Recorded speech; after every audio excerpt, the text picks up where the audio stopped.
All right, it is Monday evening, and that means we are going to talk about what I watched this week. This was a very interesting week in TV and movies. There wasn't too much coming out that I thought. Oscar nominations came back, so that meant in theaters we got a lot of Oscar nominations come back through. I've seen most of them already, but there was one that I did get to see this week that I haven't watched previously. The Last of Us came out with an amazing, amazing third episode that I cannot wait to get into and talk more about here later. And then there's a few other series, including one very big surprise for me on Netflix that I hope I can put word of mouth out here. I'm telling friends and family, if you like competition shows like me who like Survivor, Amazing Race, things like that, if you like Squid Games, I think there's a new show on Netflix that's a reality TV competition right up your alley. Coming from Korea, that I was just I was upset that there was only 2 episodes, but I'll go into that more here as we move on. But what did I watch this week? Well, obviously, Last of Us episode 3. We'll get into that here first. I got to see Woman Talking, a movie that is nominated for Best Picture and Best Adapted Screenplay in theaters. So I very much enjoyed that movie. You can see my short review here on the channel. Physical 100. This is the one from Netflix. I'll get into more. That is a reality TV type competition that was just so well done. 2 episodes down, and I just want more. I want more. I can't wait till next week here when we get some more of Physical 100 because it was amazing. I saw the next 3 episodes in The Legend of Vox Machina. I'll go into my thoughts a little bit more there. And then we'll end up with Lockwood and Company. I haven't finished out the season that came out with 8 episodes, but I have watched the majority of it. I'll give my thoughts on the new Netflix series that I think may be I'm interested to see if it strikes with people across the world, that young audience that next Netflix gets so well with some shows like Wednesday and Stranger Things. But first comes first, Last of Us Episode 2. Now we see Ellie and Joel here in the promotional material for the show, and we got a little bit of them, to start out the episode, and to end the episode. And I think those bits were pretty decent. I think they were there to give us explanation about what's going on with the world. We learned that it was really kind of the food supply, the bread, the wheat, that ended up kind of allowing the fungus to mutate and get, after its mutation was able to, claw itself into humans. And basically by Monday, a whole weekend, the world was pretty much gone as we knew it. I like the opening interactions to Ellie and Joel. We're seeing Ellie be a little bit more devious. We're seeing her be a product of the world she was born into, an apocalyptic world. We're seeing Joel finally coming to acceptance for that. But the stars of this episode, because the episode featured them all the way throughout, are Bill and Frank. Two characters, as we learn, are not going to be with us the rest of the show, but we just got their story. And last week I was okay with The Last of Us, but I felt like it was episode 1 was showing the world the way it is. Episode 2, how we got there. Episode 2 gave a little bit of backstory of how we got there, and then it showed how dangerous the zombie world is. We lost Tess. Some people, like my mother, did not expect that, so she liked the episode a whole lot. Me, I was like, okay, everything's about Joel and Ellie from the marketing. When is Tess gonna die? And so I was just disappointed to see that it was very formulaic last episode. But this episode took, still hitting the same formula of this apocalyptic world show and world building, but it did it in such a unique, such a powerful, and such a somber story. The telling of Bill and Frank and their relationship, and going through all the years and spending almost an hour with these two lovers, and how they come to meet each other in the post-apocalypse. How Bill, what type of individual he was, Frank, the type of individual he was, how maybe they might not be soulmates perfectly all the way through. I generally think they were soulmates by the end. How they came to love each other and grow into each other and put each other's guards down in ways that you don't see on TV very often in any type of relationship, whether it be same-sex or heterosexual style. You got the emotions from these two characters, Bill and Frank, so well. I know people might get turned off because it is a man-on-man relationship. I'm sure it's going to piss off people in the game because it's not exactly like the game.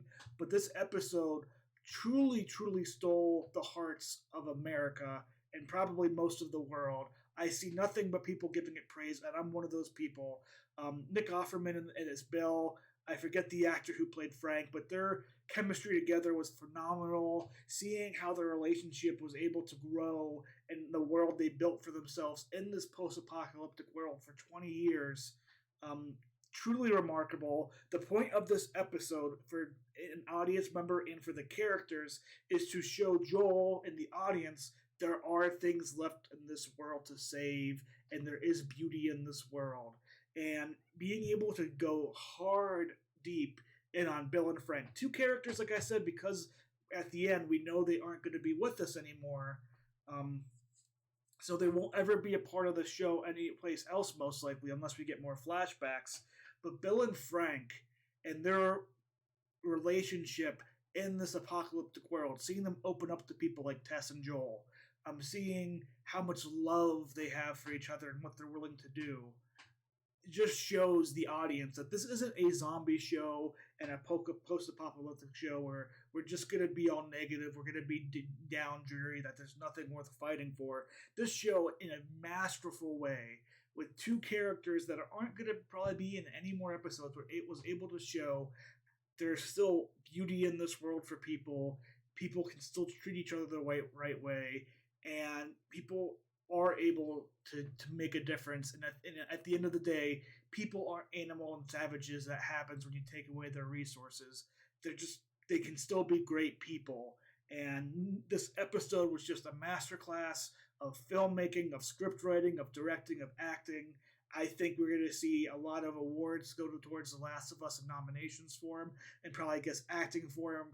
For this episode, the score was incredible. This is one of the best episodes of TV in a long while. And I think if you're on the edge of Last of Us, if last week's episode felt kind of formulaic, if you're like, oh, this is just a stupid zombie show, this episode will put that to rest and show no. These writers are building characters, and they know how to write characters, and they really want to make this about more than surviving an apocalypse with bad zombies and people, which will be there, don't get me wrong, but we're really going to honor the relationships of these characters. And while Bill and Frank is our one episode type stop, I expect to see similar character development coming out through Joel and Ellie as the season moves on.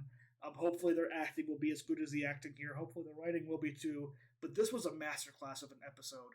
Again, if you are on the edge of The Last of Us, watch the first 3 episodes. Give this 3rd episode a watch. If it's not for you after this, fine. That's okay. Everybody's subjective.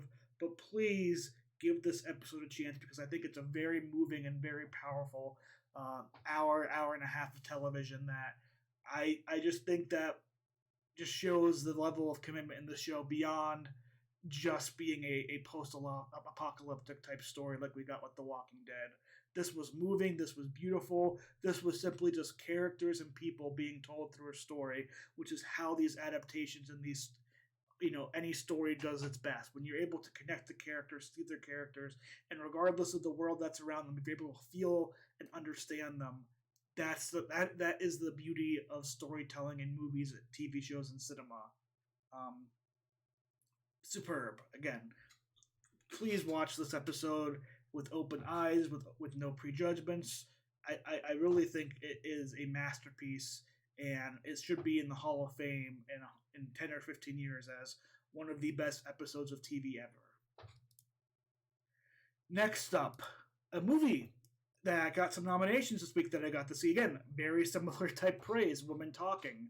This Sarah Polley film, I thought was going to be a messaging type movie. I thought it was going to be Oscar baity type movie, but no. Sarah Polley and the woman here, Rooney Mara, Claire Foy, Jessie Buckley, Ben Whishaw, Frances McDormand played a small part, but the women in this movie were powerful. The acting was amazing. The story taking place on a Mennonite farm where there has been some physical abuse and sexual abuse, and that kind of the head women of this colony are basically coming together to decide, what are they going to do? Are they going to forgive men for doing this to them? Or are they going to stand up and fight the men? and try and protect themselves and maybe protect their children, or are they going to leave? And the conversations that happened throughout this movie were very, very strong, very, very powerful. I really do feel like they tried to, the script itself really did its best at showing every side and how people can think and react. And this isn't just a men are evil type movie. This isn't just a messaging type movie in the bad way. These are events that are based on a book that really, did happen in Bolivia. All the movie's based in America, and I think there's a fun little scene in the middle. But this was, again, an amazingly powerful, strong movie. I see why it's up for Best Picture. I see why it's there for Best Screenplay. I think it has a great shot at winning Best Screenplay. And I just think that this movie should have maybe gotten more nominations, whether it be in supporting actress roles or, and honestly, I think Sarah Polley deserves a Best Director spot over one or two of the people who got in the Best Director category. This was a movie I wasn't expecting to be good. I just saw it pop up after it got nominated. So it was showing a lot in my theater here in Boise. I went out and saw it, and I love this movie. I can't say enough good things about it. Where it went, how each character struggled with the decision they ended up with, how it really affects them, their family, how the situation gets started, how it continues. It has a lot there about faith in there. So if you're somebody who's strong with faith, I don't think you'll be upset with this movie at all. It's just a well-made, well-polished movie all around, and I think it's one of the best things of the year easily. I'm sad that I didn't get to see it last December so I could put it in my Oscars, but a high recommendation for me for Woman Talking. This was a great, great movie, and I'm hoping it wins Adapted Screenplay, because looking at that category, I don't think anything else really has a shot besides maybe Living. Definitely not Top Gun Maverick, which is not worthy of Adapted Screenplay nomination. Whether you like the movie or not, the screenplay was pretty basic and lazy in areas, and just repeating the same first movie. But no, Woman Talking is simply phenomenal. See it if you get a chance on theaters. I don't know if we're going to see this be on streaming services soon, but look out for it. Great, great, great time, and a really powerful less than 2 hour movie. Can't recommend it enough. Sticking with the positives, the biggest surprise for me this week, I had somebody on Twitter mentioned, "Hey, you want something fun to do this weekend? Put on Physical 100 on Netflix." And I was like, "What is this?" Confused, whatever. But this is a person I trust. He's a content creator in a different space, but I love whenever he does movies and TV conversations, and he gives recommendations. So I kind of line up with him a lot. So it's like, you know what? I'll give this a chance. And what Physical 100 is it's taking 50 women and 50 men in Korea, or who are in the Korean world, whether they're athletes, models, bodybuilders, MMA fighters, athletes, people who are a part of the military, all that stuff, and they're putting them together to figure out, in a physical competition. And only the first 2 episodes didn't really have much competing all the way through, but the character moments and the way they get these people talking, and the seeing how they respect each other, how they like each other, seeing the competition, what they were thinking, this is very, very well done. I think if you like Squid Games, the more cinematic feel of Squid Games, if you like things like Survivor, Amazing Race, The Challenge, Physical 100, if you can get past the fact that it's in Korean and you get subtitles, was phenomenal. I thought this was like all 8 episodes or 9 episodes were out, so I was all like, gonna watch them all. And then it ended, and it was like, come back next week, and I was like, no, I want to see this, but I'm happy because you know what? This is now going to be something I'm watching throughout this week. It's something I can tell my family, hey, check this out on Netflix. There's a couple episodes out so far. If you like it there, perfect. If we'll wait. But this was such a good show. I'm seeing, Olympians mixed in with, hikers, and baseball players mixed in with cheerleaders, and military personnel mixed in with MMA fighters. Just an amazing range of individuals here, and I'm not sure where the show will keep going. But I'm loving every minute of it. I truly am. Please, if you're looking for something fun to watch during dinner, if you're looking for something that's not to make you think very hard, if you like competition shows, Physical 100 is a million times the way to go. This was easily one of the best parts of my weekend. I had a lot of great weekend of watching TV and movies, as we've seen with the last two, The Last of Us and Woman Talking. But this was my biggest surprise. Like I said, it was an offshoot recommendation from somebody I saw. I went in and I was just like, I want more. And again, you should have seen my face when I was like ready to hit click next episode. It said like, come back next week. And I was just like, I want to know how this ended now. So yeah, I think this is a big hit. I wouldn't be surprised to see this thing slowly move its way up, and by the end, kind of becoming another phenomenon. I can't wait to watch this. Maybe I'll do a short review of this as well. But if you've seen it, let me know in the comments down below. But if you haven't, check this out on Netflix. This is great stuff. If you love competition shows, it's amazing. All right. Now, getting on to something that I've watched last week, had mixed feelings on. We obviously had the Vox Machina. I watched the next 3 episodes. I'll probably watch the rest of the season all the way through. I have friends who like Critical Role. This is a conversation piece that I can have conversations with them with. I'm not totally in love with the show, and a lot of my issues with the show kind of showed themselves here in these 3 episodes a little bit more. But we obviously were left on a huge cliffhanger last week that got resolved, and it was resolved in a very D&D type way, which I think when you're watching a Critical Role live stream, it feels great because you've already spent hours with these characters. You don't want them to die, but the way it was handled in the show felt very rushed, very anticlimactic per se. I didn't like what happened with that. The episode after that was decently well done. I loved Keyleth and her approach. I think it was the best episode of the season by far. In that way, in the final episode, we got a lot going. A through line going on with Grog. But again, we ended almost in the same type of cliffhanger where a character is now, and you would think, in very big danger. And I'm worried that because it's D&D, because GMs, when they're doing these shows, they don't like to kill off characters. They like to find workarounds to keep them here. I am worried we're going to get a situation like we got with episode 4, where the consequences we were left with as a cliffhanger in episode 6 end up not coming through in episode 7 as much.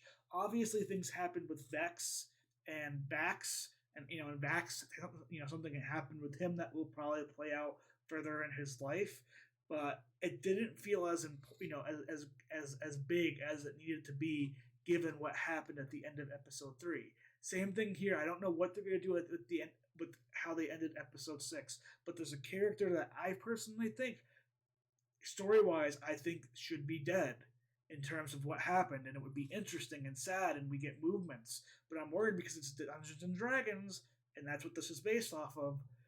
In that world, watching them play it live, it's great that we can save people and there's a miraculous way. But if in the show and format, it doesn't feel as fluid, it feels somewhat cheap, and I'm worried that that's going to happen here again. But that's kind of my review of Vox Machina this week. Again, episode 5 was the strongest of the season by far. Episode 4 and 6 were alright. 6 was actually pretty decent up until the ending. The ending to me was like, oh, we're doing this again back-to-back weeks? This feels very cheap.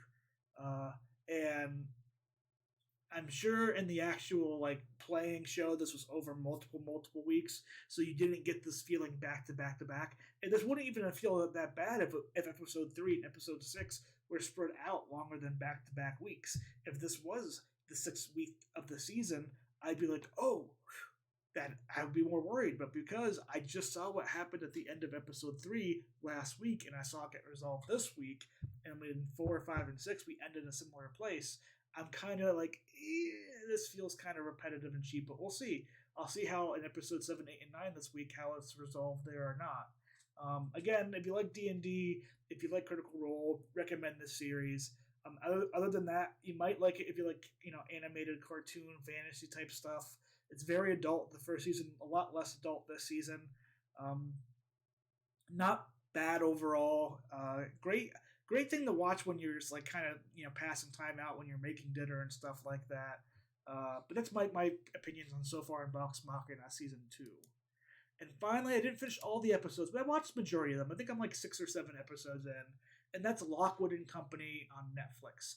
This is based on a young adult novel series, and it basically takes place in a world where ghosts um, are a problem that they come out at night and they can haunt, kill, and terrorize people.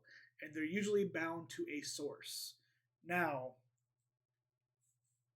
the individuals that are able to tap into their powers to communicate with the ghosts and stuff like that end up being younger teenagers, which is why the crew here of Lucy, Lockwood, and Greg are all teenagers in their own business.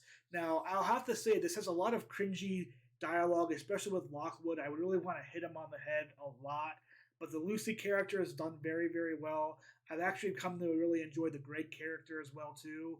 I think that this is a show that if you're, if you like kind of young adult type fantasy type stuff, I think this could do very, very good. I wonder if this is going to become a bigger hit for Netflix. I think it reminds me of a lot of Wednesday and what made Wednesday very good.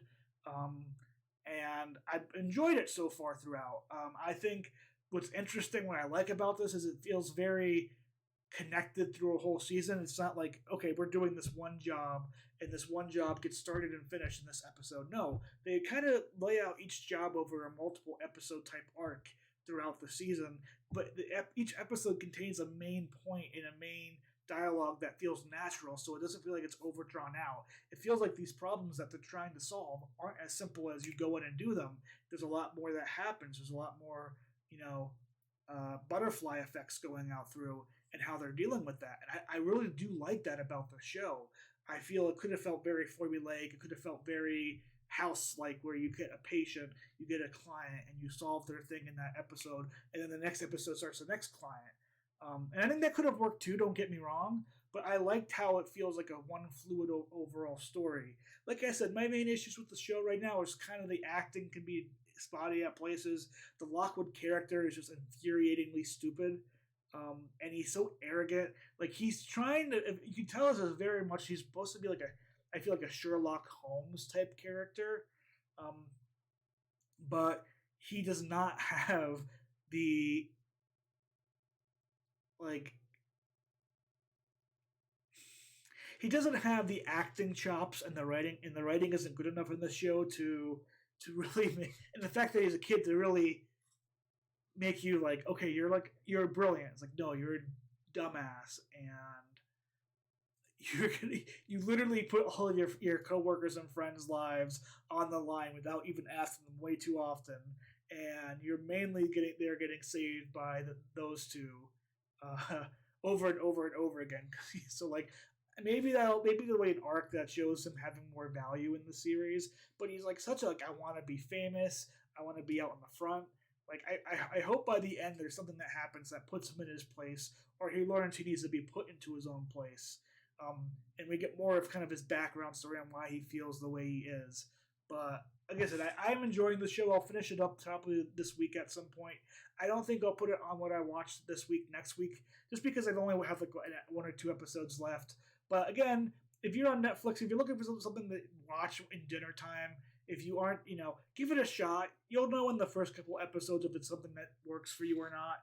Otherwise, that's all I watched this week. It was honestly, I was worried this week because I was going to go see another movie, either Infinity Pool or maybe I do. But here in Boise, it started snowing Saturday evening right before I finished work.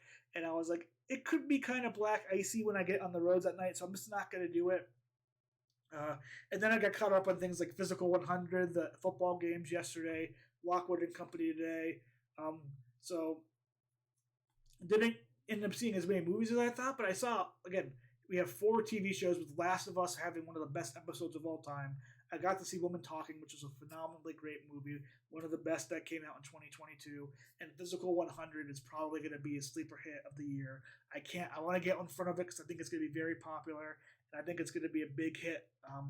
that comes out of nowhere on Netflix, and we're just gonna be like, wow, they just know, that Korean market for Netflix or something with Korea, that makes very entertaining things like Squid Games, like Physical 100, um, like the Bong Joon Ho movie Parasite. And I hope we can be more open to shows and movies like that because I think they do have the best of the best in other countries is just as good as the best of the best in our own country. But that's where I leave off this week. It's a little bit longer episode because I just want to talk a lot about The Last of Us and Women Talking. But tell me what you watch down below. Subscribe if you like this content. I'll be back with you next Monday. But until then, have a good week. We'll see the rest of January out, and then next week we'll be in February. So I'm excited for that.